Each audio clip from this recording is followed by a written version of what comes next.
जी दोस्तों, good evening, अभिवादन आप सभी को। और जैसा कि मैंने आपसे वादा किया था कि आज शाम को मैं आपसे बात करूंगा और बात करूंगा ईरान और अमेरिका के इस सारे तनाज़े को लेकर, झगड़े को लेकर। जी हर्ष भाई, राम राम। और सबको राम राम, नमस्ते। तो मित्रों, जैसा कि मैंने आपसे कहा था, शाम को हम बातचीत आज करने जा रहे हैं इसी मुद्दे पर। ये जो ईरान और और अमेरिका का जो कलेश चल रहा है। थैंक यू चंदन भाई। तो ये अभी आपको और दिखाता हूँ। आज मैंने आपके लिए बहुत बढ़िया तैयारी कर रखी है चंदन भाई। वीडियो ऐसे ऐसे बनाए, आपको दिल कर आप भी खुश रहेंगे। चलिए, सो मित्रों, हुआ क्या है। बात ये हुई है कि अब झगड़े की तैयारी हो गई है पूरी। और ये अब मान लीजिए कि हफ्ता 10 दिन, ज्यादा से ज्यादा 15 दिन, 15 दिन से ज्यादा कुछ नहीं लगता उससे बीच में। ये भाई अब लड़ाई करने आ रहे हैं। ये भी आप जान लीजिए कि अब जो ट्रंप भैया हैं उनको लग रहा है डर। ये भी जान लीजिए, उनको पता है कि इसके खतरे क्या हैं। मैं इसलिए देख रहा हूँ, ये आपका मैसेज इसलिए देखना चाह रहा हूँ क्योंकि मुझे लगता है कि जुनेद भाई को आना है और वो न जाने कहाँ, अभी तक तो है ही नहीं कहीं ना। अभी मुझे मालूम नहीं है क्योंकि उनका उनसे फोन पर संपर्क हो नहीं रहा है। मैंने अभी शाम को किया है, पता नहीं कहाँ है। एनीवे, सो हुआ क्या है कि अमेरिका ने तैयारी पूरी कर रखी है। ट्रंप को डर लग रहा है। डर यूं लग रहा है क्योंकि इसकी पॉलिटिकल कॉस्ट बहुत जबरदस्त होने वाली है। क्यों ये पॉलिटिकल कॉन्स्टेबल होने वाली है, आज मैं पूरे के पूरे प्रोग्राम में आपको जगह जगह पर ये बात बताऊंगा। चलिए, तो हम अपनी बातचीत को शुरू करते हैं तुरंत। दरअसल है क्या, जो इसके असर निकलने वाले हैं। थैंक यू हर्ष भाई। अभी आपको मैंने कहा ना कि अभी तो असली माल दिखाना है आपको। मैंने आज आपके लिए बड़ा टनाटन काम किया है। देखिए, हुआ क्या है कि इस समय पर ये लोग मिडिल ईस्ट में खड़े हुए हैं। जो ईरान का पोर्ट है, वहां से इनकी जो दूरी है वो 1000 से 1200 माइल्स के आसपास की ये भी बनी हुई है। अगर यहाँ से 1200 माइल से ये मारते हैं अपनी टोमाहॉक मिसाइल्स मारते हैं अमेरिकन, मान लीजिए ईरान के ऊपर, तो कुछ नहीं होने वाला क्योंकि उसकी रेंज मुश्किल से 1000 के आसपास की रेंज है। कुछ एक मिसाइल उनकी है जिनकी 1500 के आसपास रेंज है। वो भी आप ये मान लीजिए कि अगर पूरा उनकी पूरी डिस्टेंस ले ली जाएगी तो शायद वो फिर पूरा उनका बात बनेगी नहीं। वो इम्पैक्ट नहीं आएगा जो उनको चाहिए। और फिर उसमें कहीं इधर उधर लग जाए तो कहना ही क्या। खैर, एक तो ये हुआ। दूसरा ये कि जो इसके इम्पैक्ट होने वाले हैं वो क्या क्या होने वाले हैं। ईरान के पास ऑप्शंस क्या हैं, इन पर भी हमें बात करनी चाहिए। तो आज चलिए इन्हीं तमाम मुद्दों पर अपन बातचीत अपनी शुरू करते हैं। तो है क्या, देखिए, एक जो जो जो हाल ही में जो एक्सपर्ट्स ने इस बारे में बात की है कि जैसे रेड सी था, रेड सी जहां पे हुतीज हैं, हुतीज के खिलाफ जब अमेरिका ने अभी लास्ट ईयर अपना कैंपेन लॉन्च किया तो इन्होंने वहां पर अपने 2 करियर्स लगाए, 2 एयरक्राफ्ट करियर लगाए। ठीक। और उसके बावजूद इनको हौतीज से भागना पड़ा। एक तरह से भागना पड़ा मतलब समझौता करना पड़ा। कैसे? और हुआ क्या था वहां पे कि भाई वहां पर उन 2 एयरक्राफ्ट करियर्स के ऊपर इतने मिसाइल आने लगे कि भाई जहाजों की समझ में ना आए कि कहाँ जाए, कहाँ भागें, किस किस को मारें, इतने सारे हैं। राइट। तो नतीजा क्या हुआ कि उन्होंने जो डेक था जहां से जो जो अपने इसके करियर के ऊपर, उस डेक पे वो आती हुई सैम्स से बचने के लिए, सरफेस टू एयर मिसाइल जो थी उनसे बचने के लिए वो इधर उधर होने लगे। और जब इधर उधर होने लगे, जिगजैग करने लगे, तो नतीजा क्या हुआ कि कई इनके जहाज जो थे F-18A और F-35, वो वहीं समुद्र में गिर गए। जरा कल्पना कीजिए, वहीं के वहीं सी में गिर गए, बिना कोई लड़ाई लड़े, बिना कोई उड़ान भरे। कारण, इतने सारे आ रहे हैं, क्या करें, इनसे बचना है तो भागो इधर उधर। नहीं बचोगे तुम्हारे ऊपर गिर पड़े, आगे गिर पड़े तो क्या है, उनके कमाकाजी ड्रोन है। कमाकाजी ड्रोन का मतलब क्या हुआ भाई कि वो मुश्किल से 5000 से लेके 20, 25, 30 हजार डॉलर तक का एक। ठीक। मगर वो तुम्हारा भड़का बिठा देगा। मतलब एक जहाज मारने मतलब ये हुआ कि वो नीचे जो तुम्हारा जो करियर है उसको क्या नुकसान पहुंचेगा, आसपास के जहाजों को क्या नुकसान पहुंचेगा, कोई नहीं जानता। तो इस तरह के खेल खिलाड़ी के चल रहे हैं। दूसरा, ये तो हुआ ड्रोन सैम्स का खतरा। ये मैं आपको सब अभी इनके विजुअल्स दिखाऊंगा ताकि आपको अंदाजा हो जाए कि दरअसल मैं बात क्या कर रहा हूं। आपको मैं विजुअली ये दिखाऊंगा कि जो मैं कह रहा हूं वो कोई हवाई फेयर नहीं कर रहा हूं। मैं आपको एग्जैक्टली दिखाऊंगा कि क्या पॉसिबिलिटीज हैं इसकी। फिर देखिए, straight of Hormuz, state of Hormuz के बंद होने का खतरा है। कैसे? कि वहां पे उसकी माइनिंग की जा सकती है। अगर ईरानियंस उसकी माइनिंग कर देते हैं तो भाई आपके वॉरशिप लटक गए। एक दूसरा ये कि वहां से जो ट्रेड जाता है, सारे का सारा ट्रेड बंद। ठीक है ना। तो जब ट्रेड बंद हो गया तो दुनिया का करीब 30% जो तेल है वो सारे का सारा स्ट्रेट ऑफ हॉर्मुज से गुजरता है।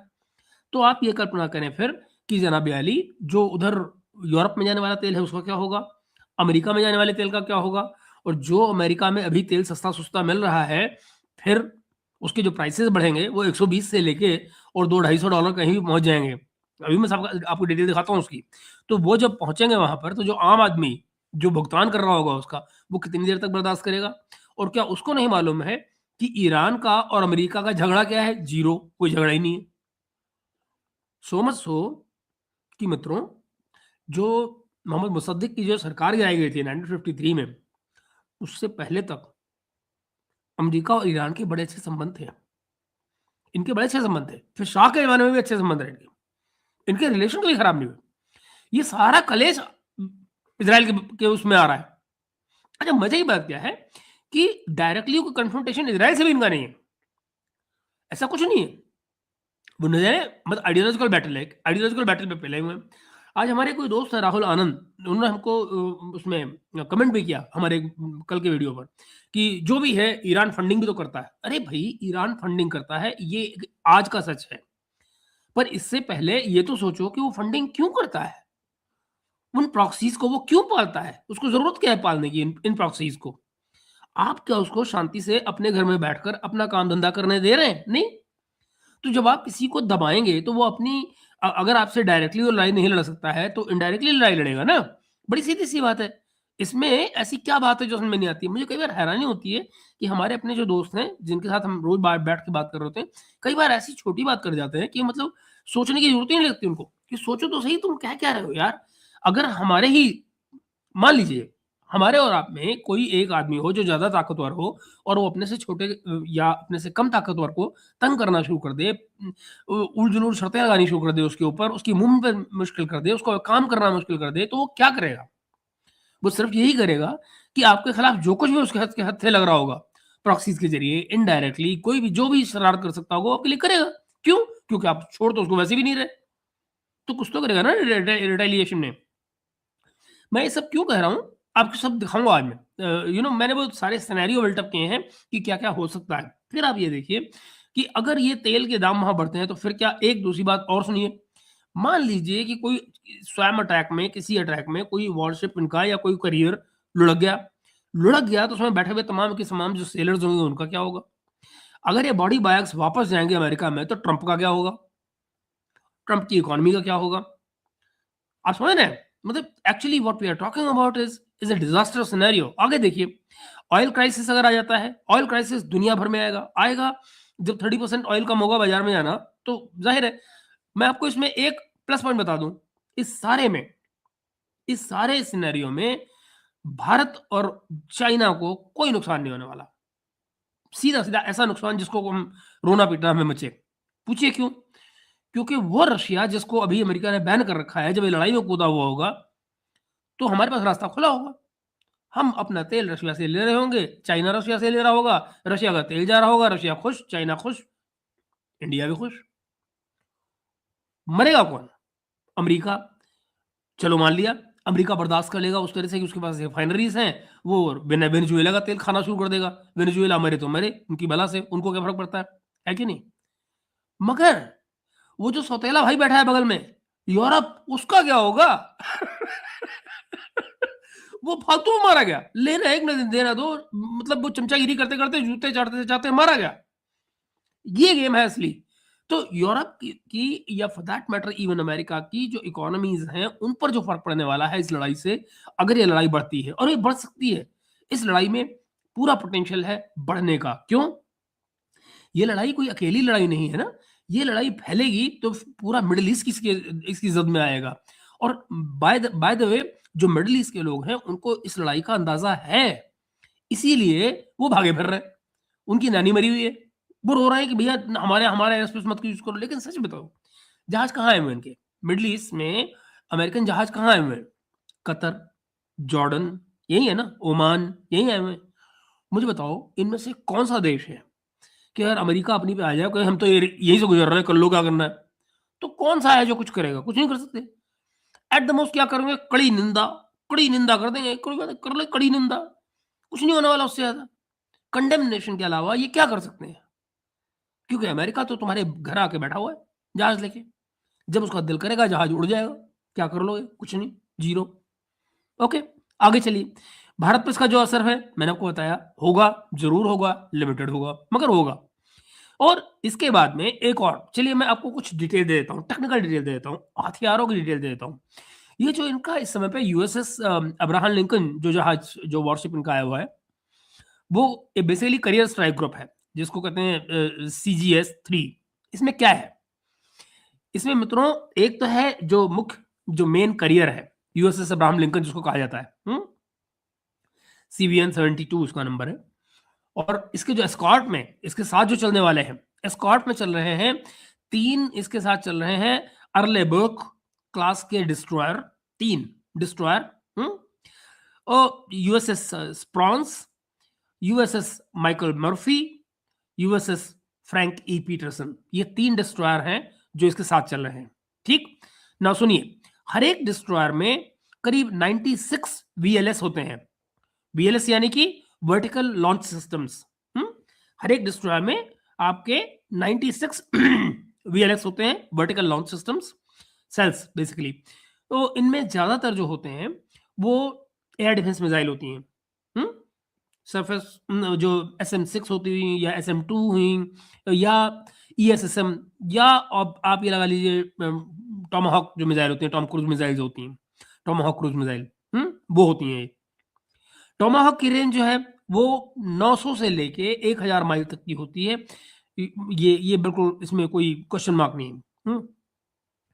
इसीलिए जब अमेरिकी जहाज इस समय खड़े हुए हैं, वो ईरानी तट से करीब 1000 माइल से दूरी बना रखी उन्होंने, ताकि बचे रहें, मार से बचे रहें, ताकि जो ईरान के एंटी शिप मिसाइल्स हैं, या ईरान के ड्रोन हैं, या सबमरीन से उनकी बच सके। लेकिन ये दूरी ही उनकी सबसे बड़ी कमजोरी भी है। अमेरिकन जहाजों की ये जो दूरी है, ये उनकी कमजोरी भी है। कैसे? CIA के जो फॉर्मर एक्सपर्ट हैं, जिनका नाम है लैरी जॉनसन, लैरी जॉनसन इस बारे में क्या कहते हैं? लैरी जॉनसन कह रहे हैं कि रेड सी में हूती के खिलाफ 2 करियर इस्तेमाल किए गए थे, है ना, 2 एयरक्राफ्ट करियर इस्तेमाल किए गए थे, लेकिन नतीजा क्या हुआ? FA-18, जो F-18 जिसको कहा जाता है, तो FA-18 के जो जहाज थे वो अपनी ही तेज मनोवर से, वो जगह पे अपनी मनोवर जो कर रहे थे डेक पे, उससे वो समुद्र में गिर गए। ईरान के सामने एक करियर से भला क्या उम्मीद की जाती है? मगर अब जैसा कि आज सवेरे चंदन भाई ने भी इसमें बताया था, मैंने भी पढ़ा है, मेरे ख्याल से फोर्ड है, USS फोर्ड जो है वो आ रहा है, यानी कि दूसरा एयरक्राफ्ट करियर भी आ रहा है। लेकिन भाई ईरान हुतीज नहीं है। ईरान हुतीज का फंडर है, हुती नहीं है। तो जाहिर है उसका जो जो क्या कहें उसको, आपको याद है पाकिस्तान एक टर्म यूज किया करता था, स्ट्रेटेजिक डेप्थ, है ना? तो स्ट्रेटेजिक डेप्थ जो होती है, ये क्या होती है कि मान लीजिए कि अगर आपकी कोई चीजें जो हैं वो फ्रंट पे हैं, और उससे जो डिस्टेंस बनता है किसी की मिसाइल्स का या कुछ, तो उस डिस्टेंस को अगर आपको लगता है कि यहाँ पे मेरी चीजें हिट हो सकती हैं, तो आप क्या करते हैं? आप अपनी चीजों को उठाकर अपने ही यहाँ बैक में ले जाते हैं, इतनी, ताकि जो डिस्टेंस है वो इतना ज्यादा बढ़ जाए कि वो वहां तक पहुंच ही ना पाए। फॉर एग्जाम्पल, अभी जैसे जब इनके जो अवाक्स प्लेन्स थे पाकिस्तान के, जब हमारा ऑपरेशन सिंदूर चल रहा था, तो इन्होंने उतनी दूरी बनाने की कोशिश की थी। फॉर एग्जाम्पल कि पेशावर में इन्होंने अपने अवाक्स खड़ा कर रखा था। इनको यह अंदाजा ही नहीं था कि भाई वो 300 किलोमीटर की डिस्टेंस में भी ठोक देगा एफ, जो हमारा S-400 है। उसने कर दिया कांड, जो कि अपने आप में रिकॉर्ड है। मगर ये जो डिस्टेंस है, इसको ही स्ट्रेटेजिक डेप्थ कहते हैं। यही वो चीज है जिसको आपको याद हो, एक जमाने में पाकिस्तान अफगानिस्तान के लिए कहा करता था कि मान लो भारत यहां से अगर घुसता है और टेरिटरी कंट्रोल कर लेता है, और इनको कुछ चीजों को अपनी अलग करना पड़ता है, तो ये उस डेप्थ में, अफगानिस्तान वाली डेप्थ में घुस जाएंगे।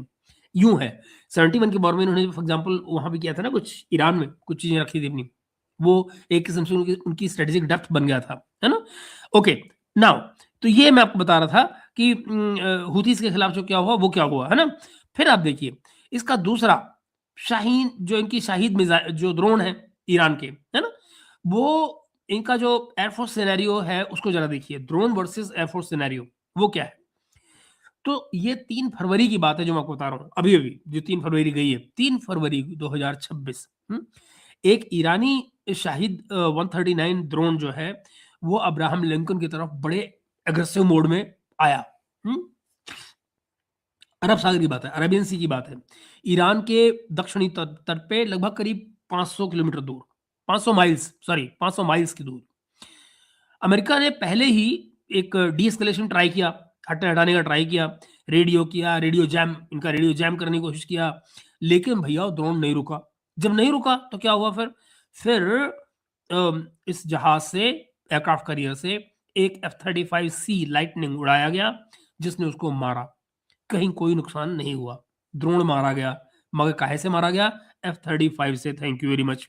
सवाल यह है, एक 20 से 50 हजार डॉलर का ड्रोन मारने के लिए 100 मिलियन से ज्यादा का आपको जेट उड़ाना पड़ रहा है, और जो उसका एक घंटे का जो भी उसका खर्चा था वो अलग है ना। तो जो ये फॉर्मर CIA एडवाइजर हैं लैरी जॉनसन, वो कह रहे हैं कि ये जो असिमेट्रिक वॉरफेयर का क्लासिकल एग्जाम्पल है, ये जो घटना है ये असिमेट्रिक वॉरफेयर का क्लासिकल एग्जाम्पल है कि ईरान सस्ते ड्रोन बना रहा है, और जबकि अमेरिका जो है वो अपने महंगे जेट्स और मिसाइल्स का इस्तेमाल कर रहा है। तो जो लागत का अंतर है वो बहुत बड़ा है। और जरा सोचो मित्रों, जरा सोचो, अगर ये अमेरिका अपने आप को इस तरह के कॉन्फ्लिक्ट्स में बार बार लगातार उलझाता रहेगा, जो कि वो कर रहा है, और साथ ही चाहे वो ब्रिक्स है या भारत भी उसमें कहीं शामिल है, चाइना, रशिया, ये जो डी डॉलराइजेशन का प्रोसेस चल रहा है, इसका इसका इम्पैक्ट मिडिल ईस्ट में भी आएगा। तो जो पेट्रो डॉलर्स इनके गए, जो इनका डी डॉलराइजेशन की वजह से जो इनको लॉस होगा, जो अपनी इनकी इकोनॉमी में इस समय जॉब्स नहीं है अमेरिका की, जरा समझो कि एक गिरती हुई इकोनॉमी इतनी बड़ी मिलिट्री पावर को संभाले ही कौन सी तरह से।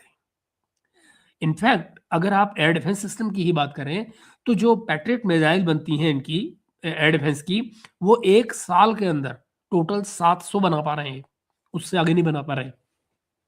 मैन्युफैक्चरिंग कैपेसिटी सैचुरेटेड है वहां पर। तो ये परिस्थितियां हैं। आगे चले, मैं आपको और बताता हूं।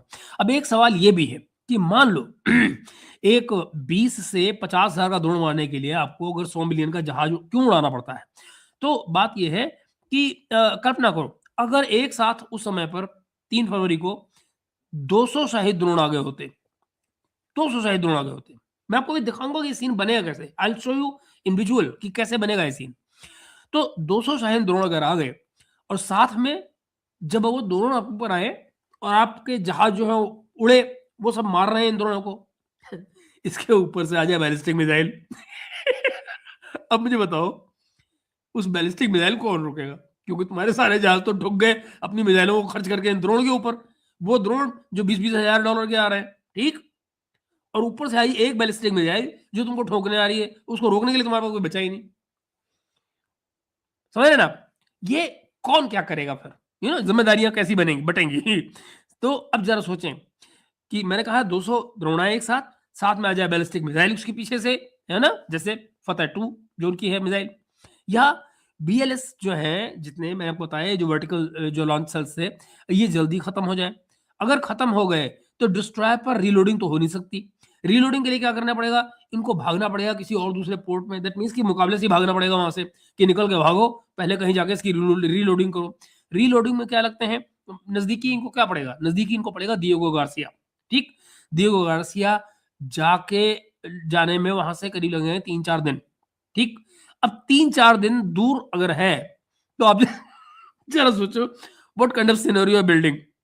फिर रेड सी में जो हूती थे, उन्होंने क्या किया था? उन्होंने सैकड़ों ड्रोन मिसाइल एक साथ भेज दिए। अमेरिका ने इंटरसेप्ट किए, और सारे इंटरसेप्ट किए, बहुत सारे इंटरसेप्ट कर लिए, लेकिन मित्र उसकी लागत क्या आई? वो भट्टा बिठा जाती है। यानी कि जो करियर है, एयरक्राफ्ट करियर, वो अपने आप में एक सिटिंग डक बन गया अगेंस्ट ड्रोन्स, जहां पर एक भयानक ड्रोन का नंबर आ रहा हो। यहाँ पर जो स्वयं ड्रोन वाला जो विजुअल है, वो उसको जरा आप एनालाइज करेंगे, सोचेंगे, तो आपको बड़े आराम से समझ आएगा कि दरअसल होगा क्या, कि एक शिप, एक एयरक्राफ्ट करियर और पूरा विजुअल आ रहा होगा, वो कैसे कैसे होगा, है ना।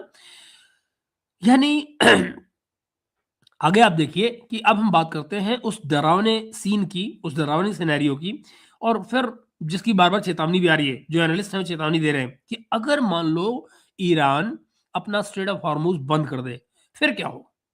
तो मित्रों है क्या? स्ट्रेट ऑफ हॉर्मुज जो है वो एक बड़ा ही नैरो रास्ता है और इस जो सबसे सकरा हिस्सा है वो करीब-करीब 21 नॉटिकल माइल्स का है, बस।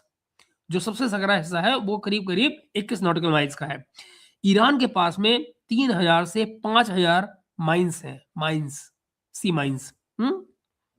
मैं आपको वो दिखाऊँगा कैसी होती हैं। हुँ? और वो स्पीड बोट्स, सबमरीन्स में से सब कुछ घंटे में उनको यहाँ पे लगा सकता है। कुछ घंटे का मामला है उसके लिए। विदिन फ्यू आवर्स उन तमाम माइन्स को यहाँ पे वो प्लेस कर सकता है। हुँ? अब आप ज़रा सोचिए कि मित्रों अगर कुछ घंटे में वो लगा देता है और फिर आप ये देखेंगे इसका इम्पैक्ट क्या होगा? 20 से 25% आराम से बता रहा हूँ मैं, बड़ा ये कंज़र्वेटिव एस्टिमेट है कि करीब 25% ग्लोबल ऑयल, एलएन और एलएनजी इन सब का ट्रेड ग्लोबली रुक जाएगा। यानी कि आप लगभग कितना बनेगा ये? यहाँ से निकलता है मित्रों अगर 2026 का जो डेटा है ना?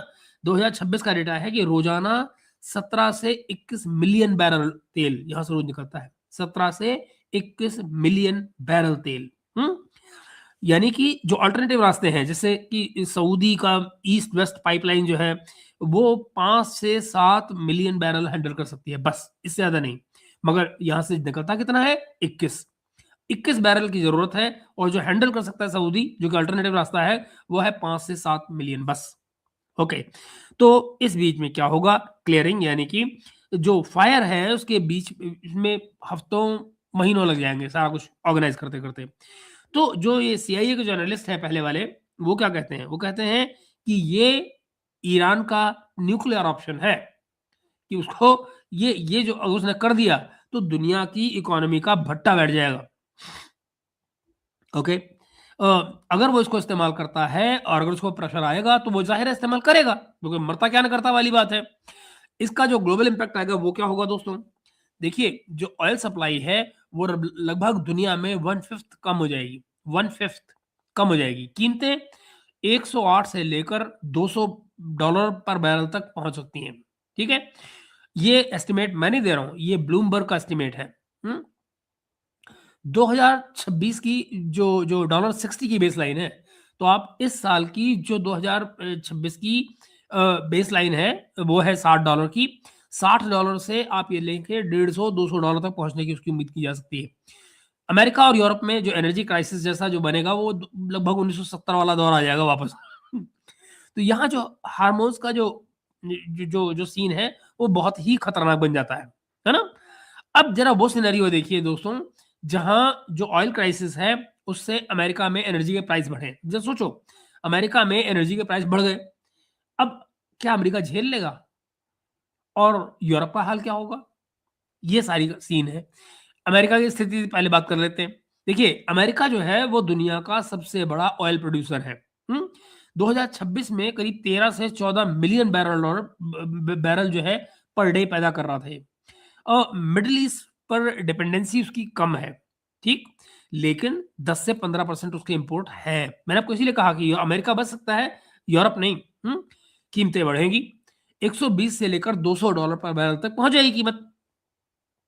लेकिन जो यूएस स्ट्रेटेजिक जो पेट्रोलियम रिज़र्व है, इनका पेट्रोलियम रिज़र्व इन्होंने बहुत रखा हुआ है अमेरिका ने। तो इनका जो पेट्रोलियम रिज़र्व है, करीब 600 मिलियन बैरल का के आसपास है वो, 600 मिलियन बैरल। हुँ? तो वो इसको निकाल सकते हैं। अगर उनको मान लो प्राइसेज़ नीचे करने हों, तो अपना स्ट्रेटेजिक रिज़र्व जो है वो बाहर निकालेंगे और वो ज़ाहिर है प्राइस नीचे आ जाएगा, सप्लाई बन जाएगी। घरेलू जो शेल ऑयल है, उससे भी सप्लाई बढ़ाई जा सकती है। लेकिन जो आम आदमियों पर असर है, यानी कि जो गैसोलीन यूज़ कर रहे हैं, वो डॉलर 5 से 8 पर गैलन बन जाएगी जाकर। महँगाई आप जानते हैं, मैंने आपको 2 दिन 3 दिन पहले बताया था कि जो इस समय इन्फ्लेशन है, जॉब्स लोगों की जा रही हैं, नई जॉब्स है नहीं, तो नतीजा ये हो रहा है कि लोग क्रेडिट कार्ड पे ज़िंदा हैं। अब क्रेडिट कार्ड पे तो ज़िंदा हैं, लेकिन और उससे ज़ाहिर है ज़्यादा से ज़्यादा काम अगर क्रेडिट कार्ड से कर रहे हैं, तो फिर उसका मतलब ये है कि लोगों को लग रहा है, बाज़ार को लग रहा है, कंज़म्पशन बढ़ रही है। पर जो कंज़म्पशन है वो हो रहा है क्रेडिट कार्ड से, उसका बिल कब आएगा? अगले महीने नौकरी नहीं है, नौकरी नहीं है। ये हालत है। तो अब आप देखिए, जब वो नौकरी नहीं होगी तो क्या होगा? फिर वो क्रेडिट कार्ड वाले आपके घर आ जाएँगे। तो 2-4 महीने नाटकबाज़ी चलेगी, चलेगी एंड अगेन फिर जो होता है वो होता है, आप जानते हैं। तो जो मैंने आपको बताया कि यूरोप का क्या हाल मचेगा? यूरोप का हाल ये है कि जो है ही पुअर कज़न बेचारा यूरोप मिडल ईस्ट के ऑयल पर ज़्यादा डिपेंडेंट है। 25 से 30% उसके इंपोर्ट होते हैं मिडल ईस्ट से, राइट? उसमें यूरोस्टेट 2026 उनका जो डेटा है उस पर भी आप और फिर अमेरिकन जो एलएनजी है उस पर भी उनकी बड़ी रिलायंस है। तो ईयू का जो 60% एलएनजी का इस समय इंपोर्ट है वो अमेरिका से हो रहा है, 60% और ब्रूगल डेटा है ये, जो ब्रूगल से आपको जो डेटा मिल सकता है पढ़ने के लिए। फिर क्राइसिस में क्या होगा? क्राइसिस में ये कीमतें जो है वो कूद लगा देंगी, स्काई रॉकेट कर जाएंगे। जब स्काई रॉकेट करेंगी तो यूरोपियन जो सिटीजन्स हैं जो कि पहले ही हाई एनर्जी की कीमत दे रहे हैं बेचारे अमेरिका को, अब जरा सोचो उनका क्या हाल होगा। यानी 2025 में जो गैस इंपोर्ट थी उस पे 190 टू 210 बिलियन का खर्चा हुआ है। यूरोप ने 2025 में 190 से 210 बिलियन यूरो का खर्चा किया है सिर्फ एनर्जी खरीदने में। ये खरीदने का प्राइस है दोस्तों, जिसका मतलब ये है कि जो कंज्यूमर को मिली वो और भी महंगी मिली ताकि सरकार को मुनाफा मिले उसमें से। बिकेगा तो प्रॉफिट मार्जिन लगा के बिकेगा ना दोस्तों, है ना? ये गेम है। ओके, फिर देखिए कि ईयू की जो रिन्यूएबल इन्वेस्टमेंट्स हैं विंड में, सोलर में, वो थोड़ी बहुत जो मदद करेगी करेगी, लेकिन शॉर्ट टर्म में गैस एंड ऑयल की जो शॉर्टेज है उससे इंडस्ट्री बंद हो जाएगी, ऑलरेडी बंदी है। हीटिंग क्राइसिस खड़ा हो जाएगा, अगर सर्दियों में कुछ होता है तो हीटिंग का क्राइसिस खड़ा हो जाएगा। फिर ईईएफए की रिपोर्ट जो है वो ये कहती है कि यूरोपियन यूनियन की जो यूएस गैस डिपेंडेंसी है वो 40% तक पहुंच सकती है। यानी कि यूरोप 40% तक डिपेंड हो जाएगा अमेरिका के ऊपर गैस में, गैस को लेकर। लो, जुनेद साहब अभी ऑन द वे हैं, उनका मैसेज आया है। तो ओके, ट्रंप के थ्रेट से अलग रिस्क बढ़ रहा है ना? और फिर यूरोपियन जो गवर्नमेंट्स हैं वो रशियन गैस से सीख चुकी हैं, यानी कि रशियन गैस से वो सीख चुकी हैं। और लेकिन अब क्या है, अब सिर्फ अमेरिका पर ही उनकी डिपेंडेंस है और उसके अलावा कुछ नहीं है। जब रशियन गैस मौजूद थी तो आपने करवा लिया अपना वो नॉर्थ स्ट्रीम, क्या कहा जाए उसको लेकर। जो अब देखिए इसमें भारत का एंगल क्या है। भारत का एंगल दोस्तों ये है कि हम करीब 85% तेल जो है वो इंपोर्ट करते हैं, 85%। मिडिल ईस्ट से उसमें से 60% आता है, ठीक? कीमतें बढ़ेंगी तो महंगाई भी बढ़ेगी, लेकिन फिर डाइवर्सिफिकेशन हमें करना पड़ेगा। रशिया से, अमेरिका से, वेनेजुएला जो भी कहीं हो, यहाँ ऑयल क्राइसिस जो है वो विजुअली बहुत ज़्यादा होने वाला है, वो आपको जगह-जगह नज़र आएगा। और फिर आप ये देखिएगा कि रूस और चीन जो है वो किस तरह से ईरान को सपोर्ट कर रहे हैं। वो मिलिटरीली सपोर्ट कर रहे हैं, इंटेलिजेंस वाइज़ सपोर्ट कर रहे हैं, इक्विपमेंट भी पहुँचा रहे हैं वहाँ पर।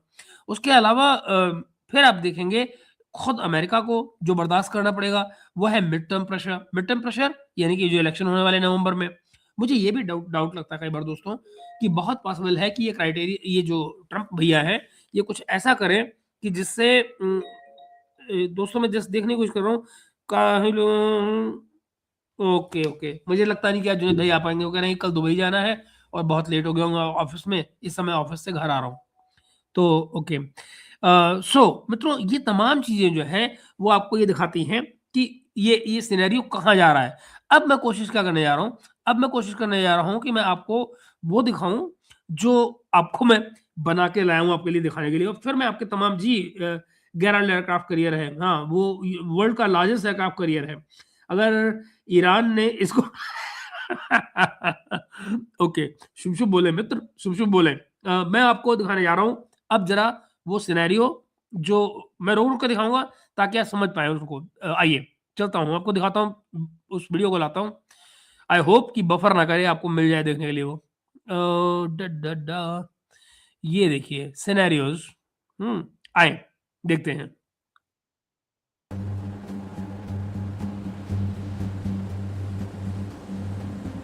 ये है आपका स्ट्रेट, वो स्ट्रेट ऑफ हार्मोज़, ये स्ट्रेट ऑफ हार्मोज़ है। ये जो आप देख रहे हैं, ये आप देख रहे हैं, ये शिपिंग लेन है। ये सारी जो आपको नज़र आ रही हैं, ये शिपिंग लेन है। एक तरफ ईरान हो गया, इधर ओमान हो गया, ये जो एरिया आप देख रहे हैं, ये यहाँ पर अगर आप देखें ये एरिया, ये करीब 21 नॉटिकल माइल्स है, ये वाला इलाका, जो सबसे ज़्यादा सकरा पड़ता है। यहाँ से खुला हुआ है, आप देख रहे हैं ना, ये डिस्टेंस आपको, ये सैटेलाइट पिक्चर्स हैं तो आपको क्लियर हो जाएगा। और यहाँ से ये जो ये आपकी प्राइमरी लाइन्स लेन्स हैं, शिपिंग लेन्स हैं, आगे देखिए। मैं आपको रोक के आगे बात करूँगा फिर।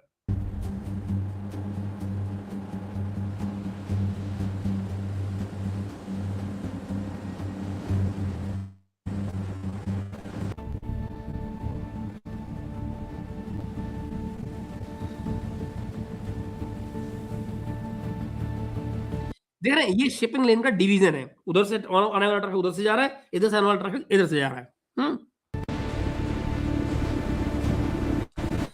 ये है, अब ये बोट्स आ रही हैं ईरान की, ये बड़ी फास्ट बोट्स हैं और इनके पास बहुत अच्छी बोट्स हैं ईरान के पास में, जो ये आप देख रहे हैं आपके सामने। ये आ रहे हैं माइन्स लगाने के लिए। देखिएगा आप जरा, मैं फिर से थोड़ा पीछे करके दिखा रहा हूँ आपको ताकि आप देख पाएँ इसको।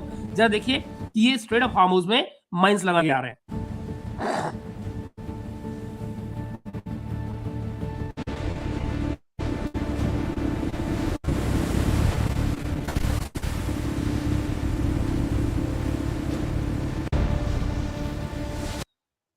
ये जो आप देख रहे हैं, ये माइन्स हैं जो उन्होंने डाली है। अब ये आते हुए एयरक्राफ्ट हैं, जरा देखिए।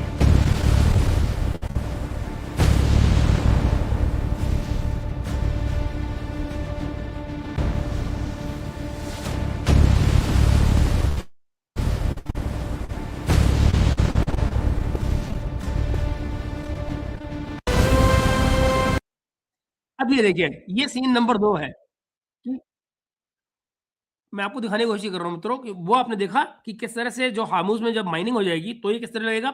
मैं पूरा वीडियो आपको दोबारा से दिखा दूँगा, कोई दिक्कत नहीं है, परेशान मत होइएगा। मगर ये अब ये देखिए, ये वो तमाम एक एयरक्राफ्ट आ रहा है जिसमें आग लग गई है। क्यों आग लग गई है? ड्रोन ने हिट कर दिया है। और आस-पास उसके इतने सारे ड्रोन हैं, तो बेचारा को समझ नहीं आ रहा किसको छोड़े, किसको मारे। तो ये इसलिए कोई न कोई आके उसको हिट कर जाएगा। ये है सीन, देखिए।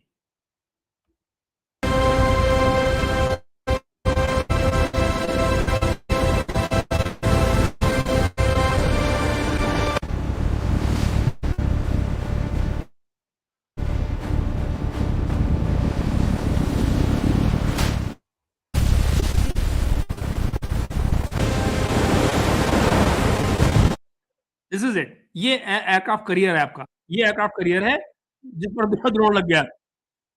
और समझ रहे हैं? मैं आपको एक बार फिर से इसको, अब ये सिनेरियोज़ आपको दिखा रहा हूँ, तो आप ज़रा पीछे करके दिखाता हूँ, आपको समझ पाएँ क्या कह रहा हूँ मैं। ये देखिए।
ये, अब देखिए, ये है जो ऑयल प्राइसेस चल रहे हैं, तो यहाँ से अ, हाँ, लैग करेगा चंदन, वो दोबारा से आप देखेंगे तो ठीक हो जाएगा, इसका मैं कुछ कर नहीं सकता हूँ, क्योंकि मुझे बार-बार चलाना पड़ेगा, वरना कोई ठीक नहीं, वो फिर लाइव में मज़ा नहीं आएगा।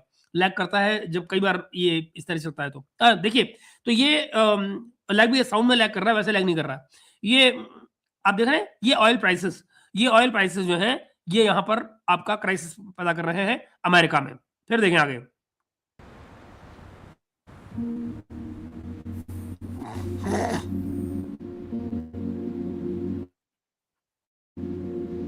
Gas prices in the US are spiking from $120 to $200. pumps, U.S. citizens are feeling the pinch, and debt is growing across the board. Europe in chaos. Economic indicators spike to new lows. Factory.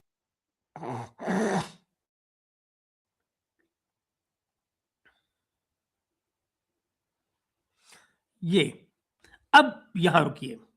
ये scene जो आप देख रहे हैं आपके सामने जो है, ये अमेरिकन का है कि मैं वो सिनेरियो दिखा रहा हूं। ये सीन नंबर 1 है।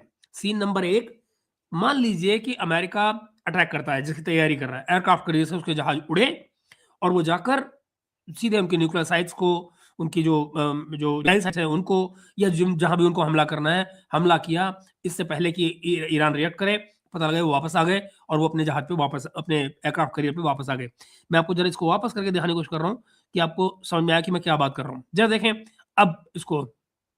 Europe in chaos. Economic indicators spike to new lows. Factories shut down across the continent, triggering the poor cousin effect. Red alerts are flashing as the crisis. Air Force launches a decisive strike, crippling Iran's IRGC and nuclear sites. Iran fails to counter the attack. U.S. planes return to the carrier victorious. हम Iraq में अमेरिकी ये अब ऐसे में क्या बचा? अगर उन्होंने सब कुछ कर दिया, ये अगर ईरान ने, अगर यूएस ने उनको सब जगह ठोक दिया और चले गए, तो फिर क्या करेगा? फिर भैया ईरान के पास ये रास्ता बचेगा। ये रास्ता क्या है? ये रास्ता वही है। मैं काम करूंगा चंदन, मैं इस पूरे वीडियो को ना अभी मैं एक बार हटा के और दोबारा से चला दूंगा, तो ये ठीक से चल जाएगा। ये रोक रोक के चलाते हैं ना, तब लैग करने लग जाता है। तो ये जो आप देख रहे हैं, ये इनकी आर्मी के जो लोग हैं, वो हिजबुल्लाह की बात कर रहे हैं कि अब हम इनके यहाँ ड्रोन मारेंगे और हिजबुल्लाह को आर्म करेंगे, ताकि वो वहां पे इनका कवाड़ा करे Strike, अमेरिका का। crippling Iran's IRGC and nuclear sites.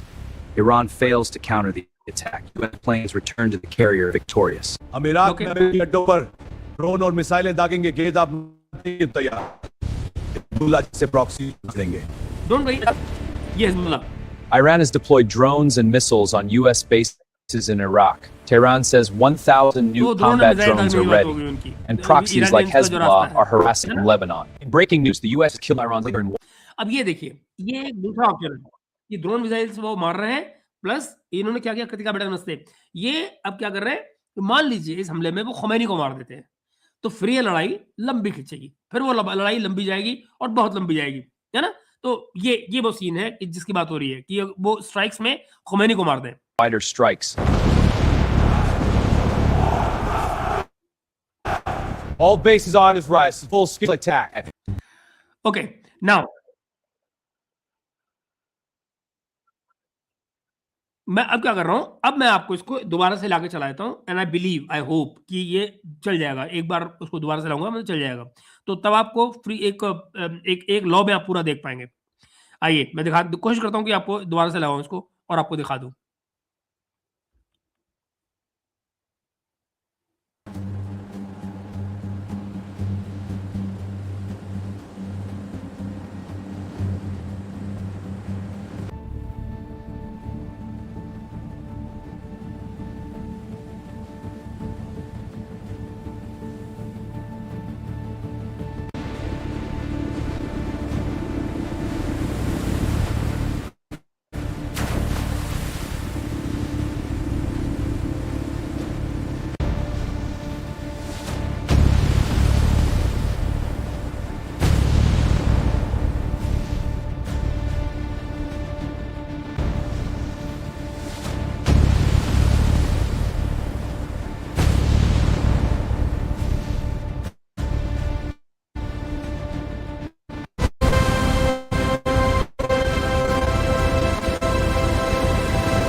Gas prices in the U.S. are spiking from $120 to $200. At the pumps, U.S. citizens are feeling the pinch, and debt is growing across the board. Europe in chaos. Economic indicators spike to new lows. Factories shut down across the continent, triggering the poor cousin effect. Red alerts are flashing as the crisis escalates. U.S. Air Force launches a decisive strike, crippling Iran's IRGC and nuclear sites. Iran fails to counter the attack. U.S. planes return to the carrier victorious. हम Iraq में अमेरिकी अड्डों पर drone और मिसाइलें दागेंगे, गेंद आप नई आते की तैयार। हिजबुल्ला जैसे प्रॉक्सी लेबनान से छेड़ेंगे। Iran has deployed drones and missiles on U.S. bases in Iraq. Tehran says 1,000 new combat drones are ready. And proxies like Hezbollah are harassing from Lebanon. In breaking news, the U.S. has killed Iran's leader in wider strikes. All bases are on his rise, full-scale attack.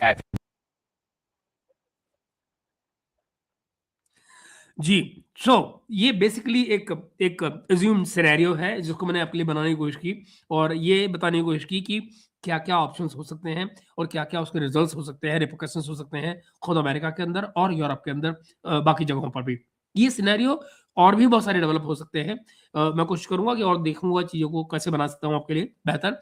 खैर, तो ये था वो scene जो मुझे आपको बताना था। देखिए, मैंने आपको पहले बताया कि इसमें बनते क्या हैं सीन। दरअसल अगर इस सारे के सारे इसको आप देखेंगे तो जो मुझे नज़र आता है कि एक ही तरीका हो सकता है कि भई अमेरिकन जो है वो इतनी प्रिसिजन स्ट्राइक करें, एयर स्ट्राइक सीधे-सीधे आईआरजीसी के बेसिस के ऊपर, न्यूक्लियर साइट्स के ऊपर और जो रिजीम चेंज है उसकी तरफ को न जाएँ। नतीजा क्या हो कि जो मिनिमल सिविलियन कैजुअलिटीज़ हों, लेकिन ईरान जो है वो बदले की सोच ले और बदले की कार्रवाइयाँ शुरू कर दे। ठीक? दूसरा वे काउंटर में क्या कर सकता है ईरान? ईरान जो है और जो इसमें वो ड्रोन सप्लाई करे, मिसाइल सप्लाई करे और जो यूएस बेसिस हैं इराक के अंदर, वहाँ पर लगाए। उसके करीब जो 1000 के करीब ड्रोन जो है वो ऑलरेडी तैयार हैं। अब ज़रा सोचिए, 1000 ड्रोन कोई क्या मारेगा यार? कितने मारोगे भाई? कौन-सा जहाज मारेगा? कॉम्बैट जो हिज़्बुल्लाह वगैरह जो है उनके, वो लेबनान में अपनी कार्रवाई करेंगे, जैसा कि मैंने आपको इस वीडियो में भी दिखाने की कोशिश की। फिर आप ये देखें कि जो ऑयल स्पाइक्स हैं, 5 से 10 बैरल ब्रीफली मार्केट पैनिक कर जाएगी वहाँ पे और फिर स्टेबलाइजेशन होगा तो होगा। लेकिन तब तक जो स्ट्रेट क्लोज़र है वो अमेरिका जो है अपनी डोमिनेंस बना के रखेगा अपने वहाँ पे, तो देख लो आप उसको कैसा क्या बनेगा।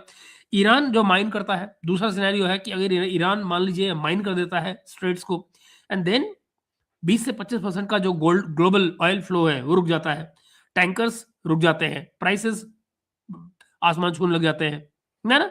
तो फिर क्या होगा? और फिर जो ईरानी एक्शन है उसमें आप ये देखते हैं कि जो माइन स्वीपर्स हैं वो चैलेंज करते हैं, मिसाइल्स जो है वो टारगेट करते हैं सऊदी और इराकी पोर्ट्स को एंड देन वो क्या देते हैं? वो कहते हैं कि भाई गल्फ की जो लाइफ लाइन है उसको हम कंट्रोल करते हैं। ईरानी अपना मैसेज देते हैं। फिर आप ये देखें कि जो ग्लोबल इम्पैक्ट है इसका वो क्या आएगा? ग्लोबल इम्पैक्ट वही कि जो ब्रेंट प्राइसेस हैं मान लीजिए वो $10 से 30 तक जंप कर जाएँगे, यानी कि कोई 110 के आस-पास पहुँच जाएँगे पर बैरल। अगर 15 दिन भी ये चल गया, यू नो अगर ये 15 दिन भी चल गया क्राइसिस, तो आप ये मानिए कि भारत के यहाँ भी रुपया जो है हमारे यहाँ भी गिरेगा, इन्फ्लेशन बढ़ेगा और जो फ्यूल कॉस्ट हैं वो ज़ाहिर है बढ़ेंगी।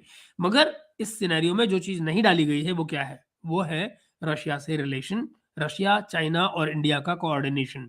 वो है जो इसको बचाएगा ग्लोबल इकोनॉमी को, ऐसा मुझे लगता है, वो मेरा पर्सनल ओपिनियन है। चाइना इस सारे में जो है वो हर्ट होगा उस तरह से क्योंकि ईरान का मेजॉरिटी तेल जो है वो वही लेता है और तो किसी की कैपेसिटी नहीं है। बाकी सब वो ईरान के उसमें लगे रहते हैं कि भाई डॉलर कैसे पेमेंट करोगे? तो वो किस्सा है इनका। सैंक्शंस हैं, अमेरिका की बुराई कौन ले सकता है? अच्छा, चाइना का ये कुछ कर नहीं सकते अमेरिका वाले। दूसरा क्या है? ये कि भई मान लीजिए जो मैंने लास्ट ऑप्शन आपको दिया कि खुमैनी को मार दिया जाता है वाइडर स्ट्राइक्स में और हार्डलाइनर्स जो है इस्लामिस्ट वो सारा टेक ओवर कर लेते हैं। तो उससे फिर क्या होगा कि फुल फ्लेजेड एक असिमेट्रिकल वॉर सारे मिडल ईस्ट में शुरू हो जाएगी। उसके बाद क्या-क्या होगा? कोई नहीं जानता। इसमें फिर आप ये भी देख लीजिए कि जो ईरान है वो काउंटर करेगा उस तरह से कि भाई साइबर ऑप्स करेगा, प्रॉक्सी स्वैम्स करेगा इज़राइल के ऊपर, अमेरिकन एसेट्स के ऊपर और जो जीसीसी के जो ऑयल फील्ड्स हैं, ज़ाहिर है वो क्यों छोड़ेगा भाई?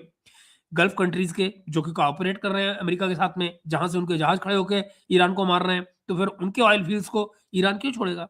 और फिर जो बैलिस्टिक मिसाइल्स हैं, जैसे कि इनकी एक बैलिस्टिक मिसाइल है खुर्रमशहर जो है, खुर्रमशहर 4 अंडरग्राउंड साइलो से चलती है, जमीन से मान लो 2 मंजिल 3 मंजिल नीचे से वो सीधे निकलती है ना? तो उसका किसी भी कन्वेंशनल उससे कोई मैच ही नहीं है, कुछ उसका हो ही नहीं सकता, और वो भयानक कबाड़ा कर देगी जहां भी लगेगी जाकर। इकोनॉमीज जो हिट होंगी वो आप सब जान सकते हैं कि अगर तेल जो है वो $15 के करीब तक सस्टेन कर जाता है, बढ़ जाता है, ओपेक और जो दूसरी स्पेयर कैपेसिटी की जो ओपेक की जो स्पेयर कैपेसिटी है तेल बढ़ाने की, प्रोडक्शन की, वो नहीं नहीं चल पाती, ग्लोबल रिसेशन खतरा बन जाएगा और जो स्टॉक्स है जाहिर है लुढ़क जाएंगे। तो ऐसे में मित्रों जो सप्लाई चेन्स हैं वो ब्रेक हो जाएंगी, and that is the global danger. ऐसे में फिर आप ये देखिए कि जो डिकैपिटेशन है सक्सीड होता है, वो सिविल अनरेस्ट फ्रैगमेंट्स जो हैं वो जगह जगह ईरान में भी बढ़ेंगे और कोई भी यूनिफाइड काउंटर नहीं होगा वहां पे। यानी ईरान का रिस्पांस जो यही होता है कि भाई जो फ्रैक्चर्ड मिलिशिया है वो राज करेगा वहां पे। स्पोरेडिक जो स्ट्रेट है उसकी धमकियां लगी रहेंगी, यानी कि कोई भी अगर मान लीजिए 10-12 ग्रुप वहां पे खड़े हो गए जो लड़ाके हैं, तो फिर स्ट्रेट से जो भी निकल रहा होगा वो डकैती वाला आलम चल रहा होगा कि लो भैया इसका जहाज जा रहा है पकड़ लो। और बट ये है कि हाँ माना जाता है कि भाई अमेरिका इजराइल मिलके वो सी लेन्स को खोल सकते हैं जल्दी से। तो मित्रों ये है तमाम सिनेरियो जो मुझे आपके साथ शेयर करना था, होपिंग कि ये आपको ठीक ठाक लगा हो, और फिर हम आगे ले लेते हैं आपके कमेंट्स ताकि 1 घंटे का हमारा एक काम हो जाए पूरा। देखिए गुड इवनिंग सबको भाई मेरे, और हम चलते हैं आगे में। ऑलराइट, हाँ ये रहा आपका चंदन कह रहे हैं सर जो वो यूएसएस जेराल्ड एयरक्राफ्ट करियर है वो लार्जेस्ट एयरक्राफ्ट करियर है, अगर ईरान ने इसको डुबो दिया तो बहुत ज़्यादा नुकसान होगा। अब देखिए क्या होता है, आई जस्ट होप कि लड़ाई वहां तक जाए ना यार, बहुत खतरनाक है। थैंक यू चंदन भाई एंड जय श्री राम शिंटो। एंड देन हम चलते हैं आगे, एंड देन सर थोड़ा थोड़ा लेकर मैंने बताया ना आपको कि वो सेकंड प्रेजेंटेशन में अब इसको आप अब देखेंगे ना, जैसे मान लीजिए इस वीडियो को आप दोबारा देखेंगे चंदन तो आपको बिल्कुल फ्लैट नजर आएगा, कोई दिक्कत नहीं होगी। लाइव में कर जाता है sir, Nikhil Gupta has pleaded guilty in New York courts for Pannu murder case, वो करेगा, उससे उसको मिलेगा ना क्या कहते हैं रिलीफ मिलती है ना कानूनी। और अब बाय द वे अगर निखिल गुप्ता ने वहां की कोर्ट्स में प्लीड कर लिया है तो कमर चीमा की उस प्रेडिक्शन का क्या होगा कि मेरे पास सॉलिड इन्फॉर्मेशन है, मैं कभी खबर नहीं देता हूं लेकिन आज खबर दे रहा हूं, निखिल गुप्ता को जयशंकर अपनी जहाज में बिठा के ले गए, याद है? अब मुझे बताओ कमर चीमा साहब क्या कहेंगे? क्या कहें यार। ओके जी कृतिका कैसे हैं आप? ओके आइए अब चलते हैं हम आगे। कृतिका क्या कहती हैं हमारी? किसी हेड ऑफ स्टेट को मारना इतना इजी है? अब भाई जब जब स्टेट जो है वो इतना कमजोर हो कृतिका जितना ईरान है अमेरिका के मुकाबले में, तो फिर क्या कहा जाए। अब एयर पावर बदले ही कार्रवाई उसकी डिफेंसिव जो उनकी कैपेबिलिटीज हैं उन पर वो कार्रवाई कर सकते हैं, मिसाइल मार देंगे, कहीं कुछ कर देंगे, नुकसान कर देंगे। लेकिन अगर आप ओवरऑल एयर सिक्योरिटी की बात करें तो जाहिर है कि वो अमेरिका के पास है। अगर खुमैनी को कुछ हो गया तो ईरान को कौन लीड करेगा? अभी चंदन हम क्या कहें, मगर उनकी उनके यहाँ पे जो रिलीजियस बॉडी उनकी है वो तय करेगी। आज तो जुनैद भाई छुट्टी की आपने मैं क्या कर सकता हूँ यार हर्ष, मैं उनको बोल सकता हूँ, उन्होंने राजी भी हुए थे, फिर वो ऑफिस में, अब मैं समझ कह रहा मैं ऑफिस से आ रहा हूँ जबकि मेरे से उन्होंने कहा था कि मैं ऑफिस से आज छुट्टी करूंगा सो दैट कि मैं शाम को आ पाऊंगा, डॉक्टर के पास जाना है मुझे, आई डोंट नो क्या कर सकता हूँ। अब कल शनिवार है, कल उनको जाना है। अब देखो यार हमें स्पेस तो इस तरह का देना होगा ना कि समबडी इज वर्किंग, अब उसमें से टाइम निकाल कर ही आएंगे ना, तो ऑफिस के काम छोड़ के तो नहीं आ सकते। होता ही छुट्टी मिली ना उसका मतलब आज की उनकी जो उन्होंने कहा था। सलाम वालेकुम लॉस्ट वर्ड भाई आ गए, लीजिए आज सवेरे आप लोग याद कर रहे थे चंदन भाई आ गए विपिन भाई। विपिन भाई आपको आज याद किया जा रहा था कि आजकल आप आ नहीं रहे यहाँ पे यूरोप पहले ही अमेरिका से महंगी एनर्जी ले रहा है, ऊपर से ये एनर्जी क्राइसिस, यूरोप का अलग ही वाट लगने वाला है बिल्कुल। एंड देन ये हो गया चंदन का हालेलुया हो गया। ओके, चलिए मित्रों हम चलते हैं चंदन की बात। Okay, legends don't celebrate Valentine's day, क्या बात है, वाह एवरी डे, वाह वाह वाह, वंडरफुल वंडरफुल। ओके, चलिए, सो मित्रों लिया जाता है आपसे इजाजत, और कल सवेरे आपके पास यह होता है, कहीं को दिमाग खराब हो गया तो रात को ही हाजिर हो जाऊँ, कुछ खबर मिल गई तो, वरना कल सवेरे तो हम लोग मिलेंगे ही, और फिर अपनी चर्चा को आगे बढ़ाएंगे। आपसे दरख्वास्त रहेगी कि दोस्तों जरा इतनी मेहनत की है तो जरा लाइक एंड शेयर जरूर कीजिएगा दोस्तों को, और फिर हम आगे चलते हैं, कल बात करते हैं सवेरे। चंदन क्या करें सर, यूरोप को रशिया से रिलेशंस बेहतर करना ही पड़ेगा एनर्जी के लिए, बिल्कुल करना पड़ेगा, बिल्कुल करना पड़ेगा।